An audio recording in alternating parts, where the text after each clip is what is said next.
ఉన్నప్పుడు కానీ వాడి బట్టలు చూసి పెట్టడం కానీ కొంచెం ఎట్లయినా చూసుకునేది ఉంటుంది కదా. అది అమ్మ నువ్వు ఉన్నా లేకపోయినా ఆంటీ వాళ్ళు చాలా జాగ్రత్తగా చూసుకుంటున్నారమ్మా అని చెప్పినాడు పునీత్. అంతేనండి. ఇక్కడ మేము ఏం ఇన్స్పైర్ అయ్యి వచ్చామంటే మా మేడం చూసి ఇన్స్పైర్ అయ్యి వచ్చినాము. అందుకనే బాబా లవ్ ఆల్ సర్వ్ ఆల్ అని ఉంది కదా, దానికి ప్రతీకగా ఉంటారండి చేసే వాళ్ళైతే. అందుకే అక్కడ భోజనం చేసి వచ్చి మళ్ళీ రూమ్ లో కూర్చొని బతకని వేసినాము.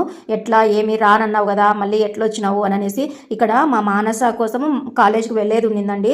కాకపోతే అక్కడ మా ఆయన 2వ తారీఖే వదిలేసి రావాలి కాలేజ్కి. కానీ ఆయన డ్యూటీ ఉంది కాబట్టి ఎలక్షన్ది కౌంటింగ్ డ్యూటీ అది ఇది అనేసి 8వ తారీఖు వెళ్తున్నారు. మా ఆయన వదిలేసి వచ్చినారు. నేను ఇక్కడ పునీత్ కోసం వచ్చినాను.